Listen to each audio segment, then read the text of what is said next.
복 있는 사람, 복 있는 사람은 말씀을 주야로 묵상하며 그리스도를 닮기 원합니다. 먼저 그리스도를 본받아 본문을 보도록 하겠습니다. 제1권 영적 생활에 유익한 권고 24장 심판과 죄인의 징벌에 관하여 모든 일을 행할 때 근본 목적에 합당한 특정의 계획을 세우고 엄격하신 대주제 앞에 어떻게 설 수 있을까 염려하라.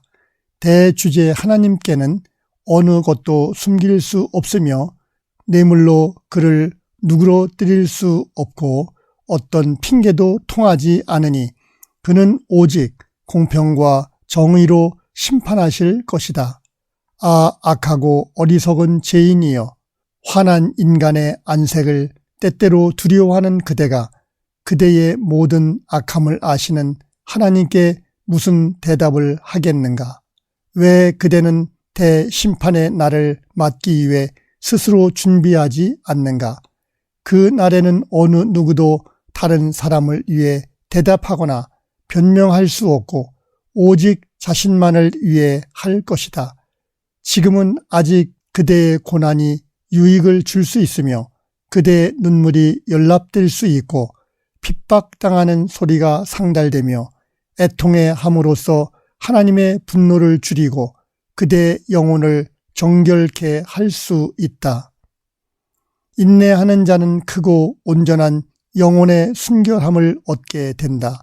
그러한 자는 비록 상함을 입기는 하나 자기의 잘못됨보다는 다른 이들의 악행을 더 슬퍼하고 자기 원수들을 위해 기꺼이 기도하며 저들의 잘못을 진심으로 용서하고 자기가 누구에게 잘못을 행하든 그에게 지체 없이 사과한다. 또한 그는 화보다는 동정을 먼저 품고 종종 스스로 거룩한 고행을 행하며 육체로 하여금 영에 온전히 굴복하게 만들고자 애쓴다. 이 세상에서 우리의 죄를 깨끗하게 하고 악을 제하여 버리는 편이 죽은 후에 징벌을 당하는 것보다 훨씬 낫다. 참으로 육체에 대한 무절제한 사랑은 우리 자신을 속일 뿐이다. 오늘의 본문이었습니다. 저는 지금까지 설교나 성경 공부를 위해 자료나 내용에 대하여 고민을 해 본 적이 없습니다. 그렇다고 제가 출중하다는 것은 아닙니다. 믿음과 신앙이 좋다는 것도 아닙니다. 그저 꾸밈보다 해석보다 성경에 있는 그대로를 전했고 나누었습니다. 그런데 요즘 데살로니가 전서를 형제 자매들과 나누며 말씀을 준비하는 순간 잠시 마음을 멈추는 시간이 있었습니다. 말씀을 나누고자 하는 내용이 주님의 재림에 관한 내용이었습니다. 심판과 징벌, 종말에 관한 내용이었어요. 전에도 데살로니가 전서를 설교도 하고 성경 공부도 했었습니다.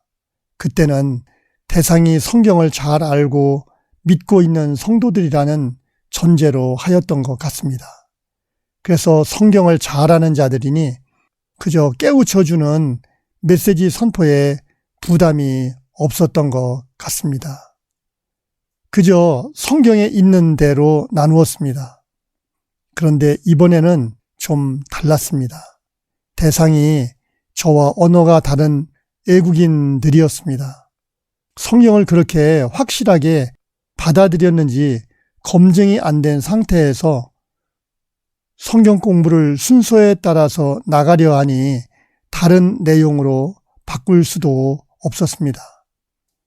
정말 종말에 관한 내용을 말한다면 그들이 이해를 할까? 어떨까라는 생각이 순간 앞섰습니다. 이 어렵고 종교적인 내용을 잘 받아들일 수 있을까? 약간의 걱정이 앞섰어요. 그런데 가만히 생각해 보니 대상이 문제가 아니라 제가 문제였던 것 같았습니다.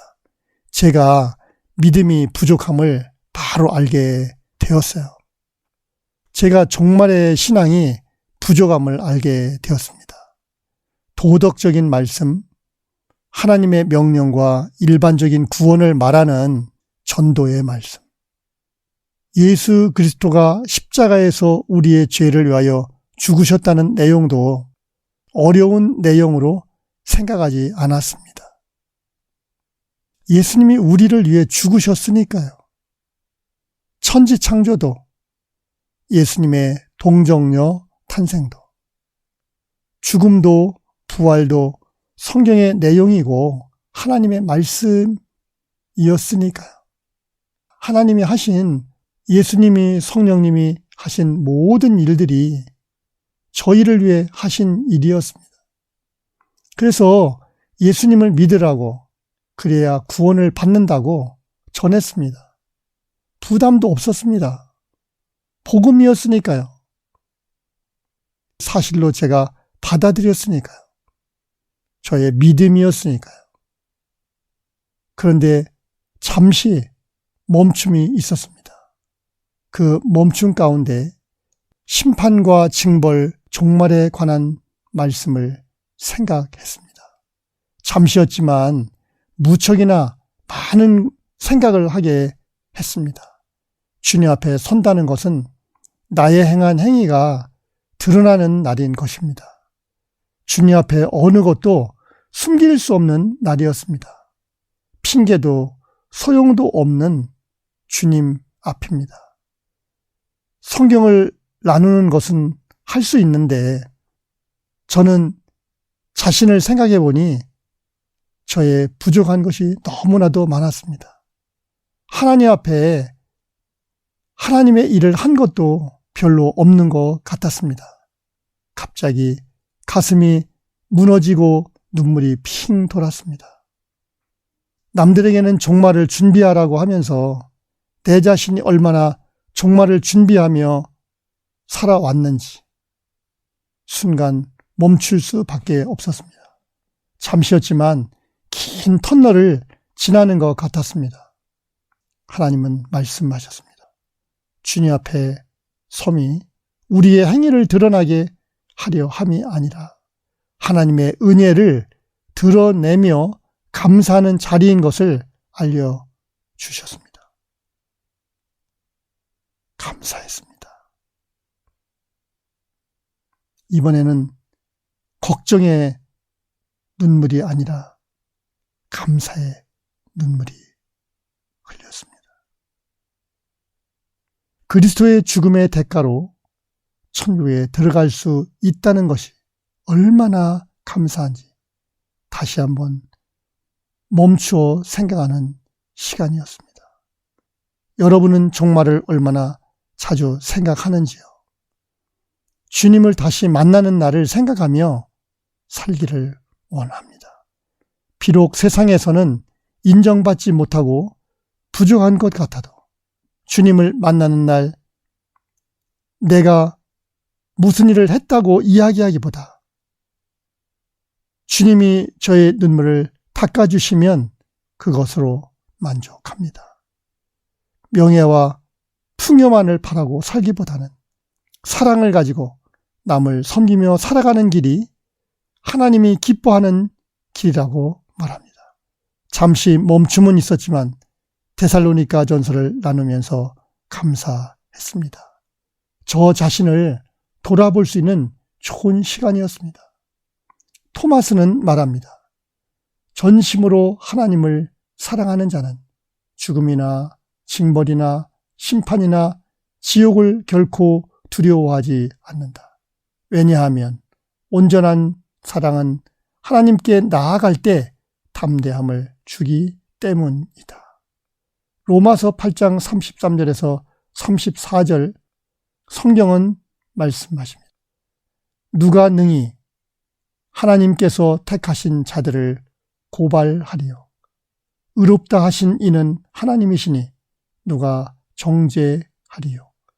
죽으실 뿐 아니라 다시 살아나신 이는 그리스도 예수시니 그는 하나님 앞에 계신 자요 우리를 위하여 간구하시는 자시니라. 용서받을 수 없는 나의 죄를 위하여 죽으신 예수님이 다시 오셔서 심판하실 때 우리에게 이렇게 말씀하실 것입니다. 내가 너를 사랑하여 너의 죄를 위하여 죽었단다. 이를 믿고 온 너를 사랑한다. 주님의 은총이 여러분에게 임하기를 원합니다. 다음 만날 때까지 주님과 꼭 동행하시기를 바랍니다. 복동이 여러분을 축복하고 사랑합니다. Bless you.